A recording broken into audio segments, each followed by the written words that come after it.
Hey guys, welcome to Akash tutorial. आज हम लोग क्लास 10th का एक बहुत ही इंपॉर्टेंट चैप्टर को पढ़ने वाले हैं मैथ्स में, जो कि है आप लोगों का त्रिकोणमिति के अनुप्रयोग। ठीक है, आप लोगों को पता है कि इस अध्याय से आप लोगों का प्रत्येक वर्ष एक 6 मार्क्स का क्वेश्चन पूछा जाता है, जिसमें आप लोगों का जो एक्सरसाइज है उससे भी क्वेश्चन पूछता है और जो आप लोगों का एग्जाम्पल है एग्जाम्पल से भी क्वेश्चन पूछता है। तो मैं इस अध्याय का जितने भी एग्जाम्पल का क्वेश्चन है और जितने भी एक्सरसाइज का क्वेश्चन है उन सभी क्वेश्चन को आप लोगों को बहुत ही शॉर्ट मेथड में बताऊंगा। ठीक है, तो चल पहले हम लोग एग्जाम्पल को कंप्लीट करेंगे और उसके बाद फिर एक्सरसाइज में आएंगे। तो ध्यान दीजिएगा कि इसमें हम लोगों को करना क्या है। जो भी हो गणित बनाएंगे हम लोग या जो भी प्रॉब्लम को सॉल्व करेंगे वो सारा का सारा हम लोगों का इजी मेथड में रहेगा। ठीक है, और बहुत बड़ा नहीं करेंगे, कोशिश करेंगे कि हम लोग जितने भी शॉर्ट हो सके उतना शॉर्ट में उसको निपटा दें। ठीक है ना। चलिए, तो जैसे कि उदाहरण एक का जो आपका क्वेश्चन दिया गया है तो उसको पहले हम लोग सॉल्व करेंगे। और उदाहरण एक जो कि आप लोगों का इजी दिया गया है आपको बेसिक मजबूत करने के लिए, तो इसी के कारण हम लोग उदाहरण एक को देखेंगे। कह रहा है कि धरती पर एक मीनार ऊर्ध्वाधर खड़ी है। ऊर्ध्वाधर खड़ी है कहने का मतलब यह है कि एक मीनार है, मान लेते हैं कि ये सीधी खड़ी है। ठीक है, चलिए मीनार को हम लोग खड़ा कर दिए। अब उसके बाद बोल रहा है कि धरती के एक बिंदु से जो मीनार के पाद बिंदु से 15 मीटर दूर है, मीनार के शिखर पर उन्नयन कोण 60 डिग्री है। देखिए, एक कह रहा है कि यहां पर मीनार का जो पाद बिंदु है यहां से लगभग 15 मीटर दूर कोई बिंदु है। चलिए 15 मीटर दूर बिंदु है और यहां से कह रहा है कि मीनार की जो ऊंचाई है यहां पर बना रहा है कितना डिग्री का कोण, तो बना रहा है 60 डिग्री का उन्नयन कोण बना रहा है।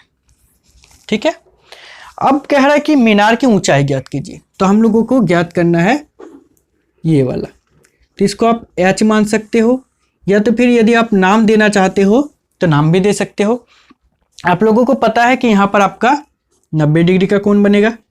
ठीक है, क्योंकि त्रिकोणमिति जो होती है वो हमेशा समकोण पर लागू होती है और इसी के कारण तो चलिए नामकरण कर देते हैं। मान लेते हैं कि ये बिंदु है हमारा A, ये बिंदु है B और ये बिंदु है C। ठीक है ना। तो देखिए, अब दिक्कत यह है कि हमको फॉर्मूला कौन सा लगाना है। हम लोग तो यूज करते हैं बहुत सारा फॉर्मूला, साइन थीटा का, कॉस थीटा का, टेन थीटा का, कॉट थीटा का, बहुत सारा जो 6 फॉर्मूला है इसका ऑपोजिट वाला, इसका हम लोग यूज करते हैं। लेकिन जितना भी आप लोगों का गणित है, ठीक है, इसमें वो सारा का सारा इन्हीं 3 फॉर्मूला से ही आपका कंप्लीट हो जाएगा। और कैसे, तो इसको मैं बता रहा हूं, ध्यान दीजिएगा। जैसे कि यहां पर हमको दिया गया आधार, ठीक है, आधार जो कि दिया गया है, आधार क्या है आपका BC, और BC क्या दिया है आपको, तो BC दिया गया आपको 15 मीटर का। क्लियर। निकालने के लिए बोला गया आपको ऊंचाई। ऊंचाई क्या है आप लोगों का, सॉरी लंब जो कि है आप लोगों का AB, और AB का मान आपको कितना दिया गया है, नहीं दिया है, लेकिन हम मान लिए ये है H मीटर। कोई दिक्कत नहीं। तो यदि आप लोग इसको H मीटर मानना चाहे तो H मीटर लिख सकते हैं, नहीं मानना चाहे तो कोई दिक्कत नहीं है, आप इसको AB भी लिख सकते हो। ठीक है ना। तो देखिए, अब यहाँ पर है आप लोगों का आधार और लंब, और आधार और लंब किस फॉर्मूला का होता है, जैसे कि यहाँ पर अभी हम लिखे थे साइन थीटा, कॉस थीटा और टेन थीटा। तो ये तीनों में से आधार और लंब किस फॉर्मूला में आता है आपको सबसे पहले ये देखना पड़ेगा। तो जैसे कि टेन थीटा, टेन का, क्योंकि टेन में होता है आप लोगों का लंब बटे आधार, ये आपका फॉर्मूला में होता है इसका। तो यहां पर हम लोगों को ना तो साइन का यूज करना है और ना ही कॉस का, क्योंकि टेन में हम लोगों को लंब और आधार दोनों मिल जा रहा है, और इसी के कारण हम लोगों को यहाँ टेन थीटा का यूज करना है। तो कितना, तो दिया गया आप लोगों को टेन थीटा, थीटा के जगह पर आपको 60 डिग्री दिया गया, इसी के कारण आपको 60 डिग्री का यूज करना है।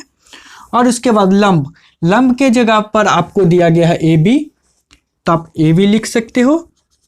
और उसके बाद फिर आधार जो कि है आप लोगों का बी सी, तो आप बी सी लिख सकते हो। और tan 60 का मान आपका कितना होता है, तो tan 60 का मान होता है आप लोगों का √3। तो tan 60 की जगह पर हम लोग √3 लिखेंगे equal to A B. A B का मान हमको नहीं पता है, तो यहाँ पर हम लोग मान चुके हैं इसको h, तो इसी के कारण h लिखेंगे। उसके बाद बी सी, और बी सी का मान कितना है 15, तो 15 लिख सकते हैं। अब क्या करना है, इसके नीचे कुछ नहीं मतलब 1 लिख सकते हैं। अब इसको वज्र गुणन कर सकते हैं, मतलब इसका गुना इसके साथ और इसका गुना इसके साथ, बिल्कुल कर सकते हैं।